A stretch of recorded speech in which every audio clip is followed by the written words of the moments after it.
get to do this, and they get to watch us, Mm-hmm. talk to us, and all that stuff.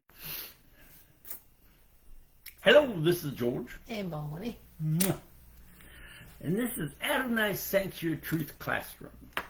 Tonight, we're going over Judges 5. And it's Tuesday, December 2nd already. December. Wow. Does not seem possible. All right. My sweetie's going to start up by reading Judges 5, verse 1.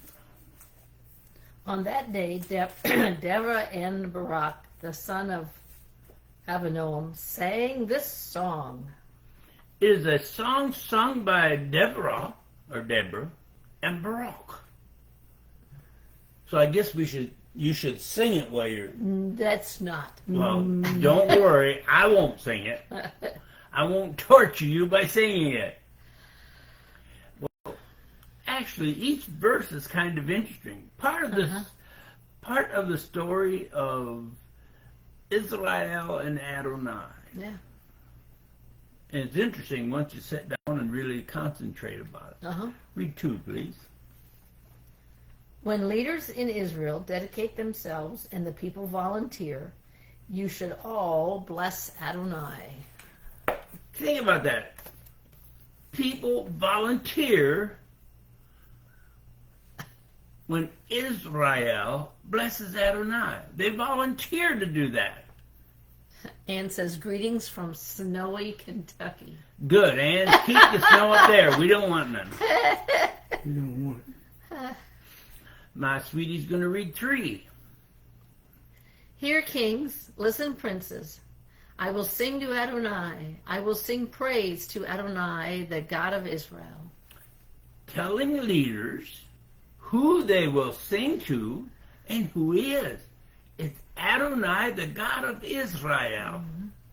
And when you really stop and think about all these things, it really makes a different point of view, I think. So. Read 4, please.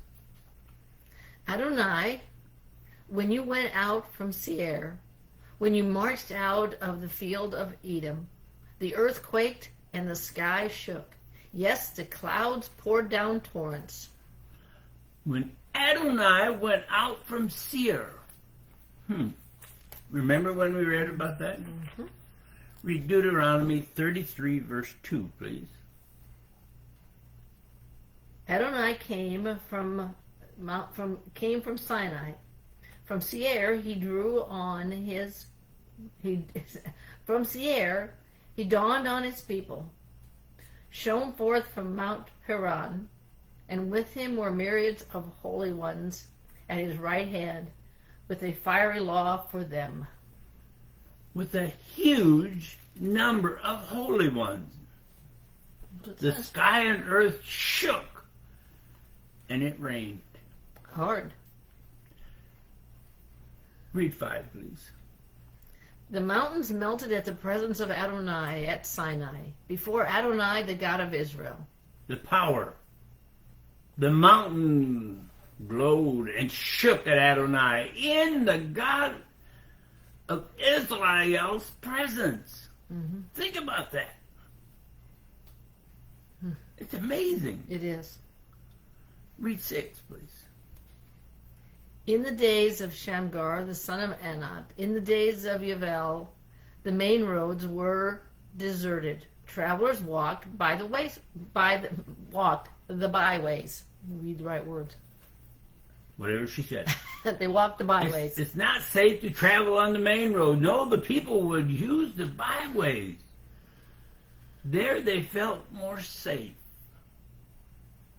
Can't say things have changed that much. Read 7, please. The rulers ceased in Israel. They ceased until you arose, Deborah. Arose a mother in Israel. Now, that's an interesting statement. Most things ceased for Israel until Deborah came forward. They even sang the mother of Israel was Deborah. Read 8, please. They chose new gods when war was at the gates. Was there a shield or a spear to be seen among Israel's 40,000 men? Now here's an interesting one as far as I'm concerned. When Israel turned away from Adonai to those pagan gods, Israel lost their ability to protect themselves even with 40,000 Israelites. What's this? Israelite men. I guess that's what happens when you turn away from Adonai. Read 9, please. My heart goes out to Israel's leaders and to those among the people who volunteer. All of you, bless Adonai. Their heart goes out to the leaders of Israel and to their volunteers. Now that was interesting when they added that, to their volunteers. Mm-hmm. All of them say, praise be to Adonai. Read 10, please. You who ride white donkeys, sitting off soft saddled blankets, and you walking on the road, talk about it. Now, who would be those two types of people? You rich and you commoners, more or less. Talk about the love of Adonai. Isn't that what we should be doing? Yeah. Read 11, please. Louder than the sound of arches at the watering holes will they sound as they retell the righteous acts of Adonai, the righteous acts of his rulers of Israel. Then Adonai's people marched down to the gates. I almost forgot that again. Yeah. People speak louder than your enemies and keep telling the great things that Adonai does and tell the beauty of his rulers that he put in charge of Israel. March down to the gates, O you people who worship Adonai. What a good. Yeah. That was interesting. Read 12. Awake, awake, Deborah. Awake, awake. Break into song. Awake, Barak. Lead away your captives, son of Abinoam. I'm sure I messed that up. That's good. Back, Deborah. Awake, you Israelites. Back, both Deborah and Barak. Read 13, please. Then a remnant of nobles marched down. The people of Adonai marched down to me like warriors. The Hebrew men who were left came down like warriors before Adonai. Now, we'll stop right here for a second. Just a second. Has any priest ever explained any of this stuff to you? When you read over it, most of the time you glance over it and you get nothing from it except words that somebody might have wrote down. Mm-hmm. Here we're trying to bring out what Adonai really wants you to understand and get to. My sweetie's going to read 14. From Ephraim came those rooted in Amalek. Behind you, Benjamin is with your peoples. From Michar, the commander marched down. Turn the page. And from Zebulun, those holding the mustard staff. From Ephraim, Benjamin, and from Machir came some commanders, and Zebulun came, who was the ones holding Israel's commander's staff. Read 15 and 16.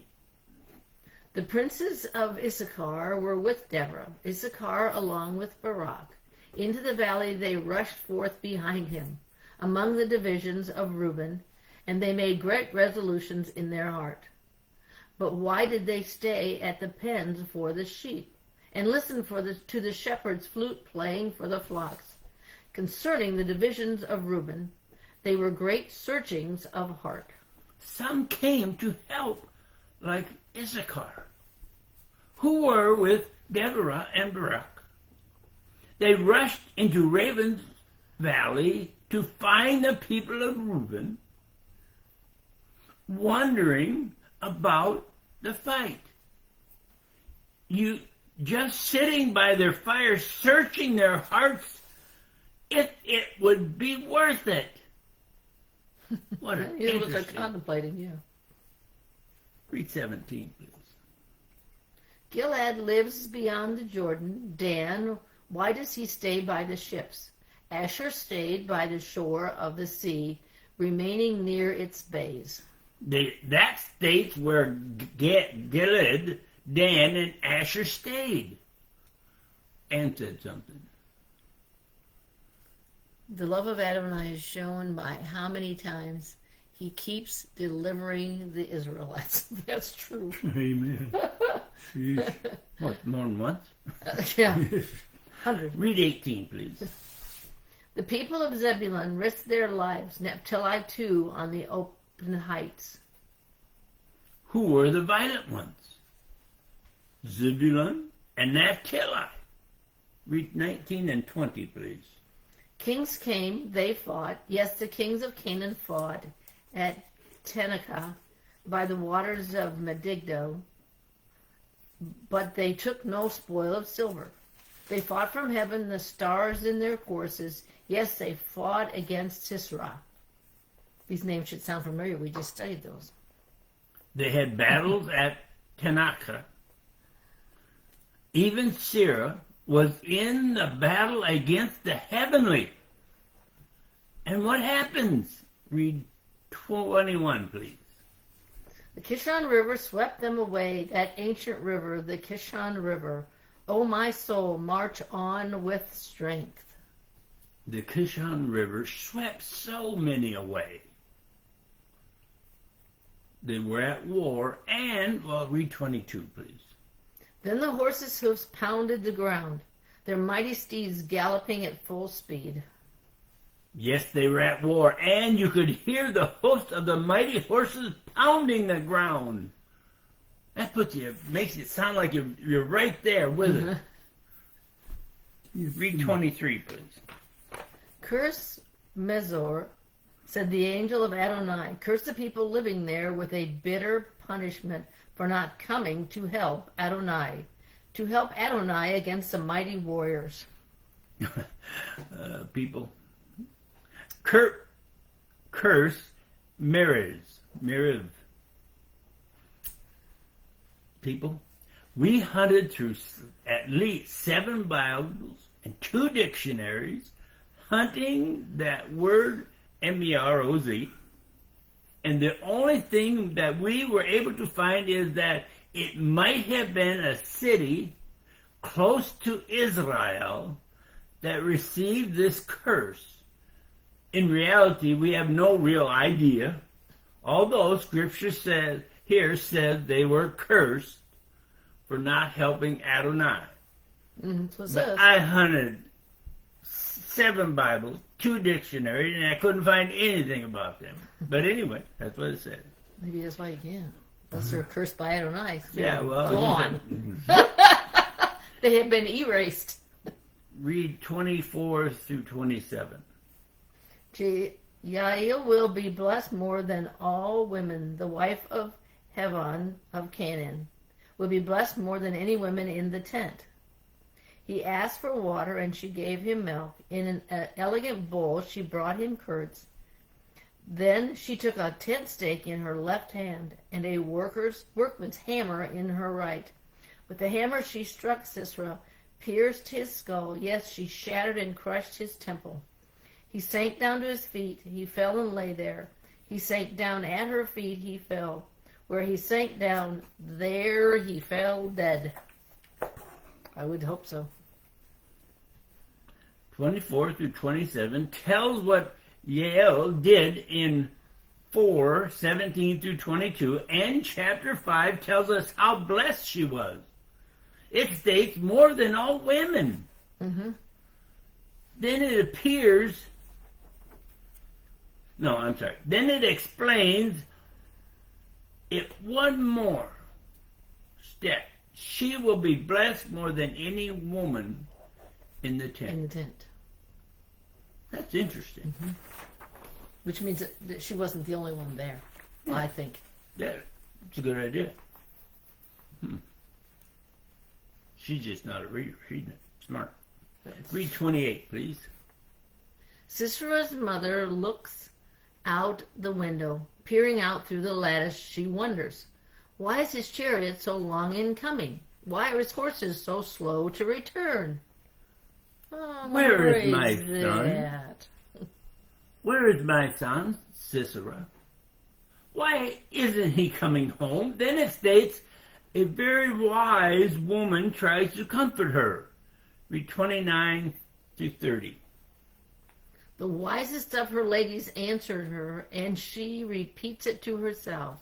Of course, they're collecting and dividing the spoil. A girl, 2 girls for every warrior. For Sisera's booty of dyed clothing, a plunder of colorfully embroidered garments. 2 embroidered scarves for every soldier's neck. You know they have to divide the spoils of war, this one woman said to her. At least 1, maybe 2 girls will be for every warrior, and they will also get clothes that have been dyed very colorfully. Mm-hmm. So, Mama, don't worry about your son. Then they end their song with, read 31, please. May all your enemies perish like this. May all your enemies perish like this, Adonai. But may those who love him be like the sun, going forth in its glory. Then the land rested for 40 years. They sang Adonai. I won't try to sing it. May all your enemies fall at your feet like that. But those who love Adonai shine like the sun with Adonai's glory. After their song, the Hebrew land rested for 40 years. It looks like that song must have been one powerful song that they sang to Adonai himself. And if you really, when I studied, I sat down and broke it down in each one of those verses. Each one of those verses have a message that you have to really understand what's being said. And I've never seen a priest ever do that. But you know something? Not every one of the messages that we have is uplifting. Not every one of the messages we have is joyful. But that one, when you take and dissect it, I think it was a good verse, a good song. Now, next week, we'll go into the next chapter, which will be 6. And I won't sing that one either. You have a great week. May Adonai bless you. Good song.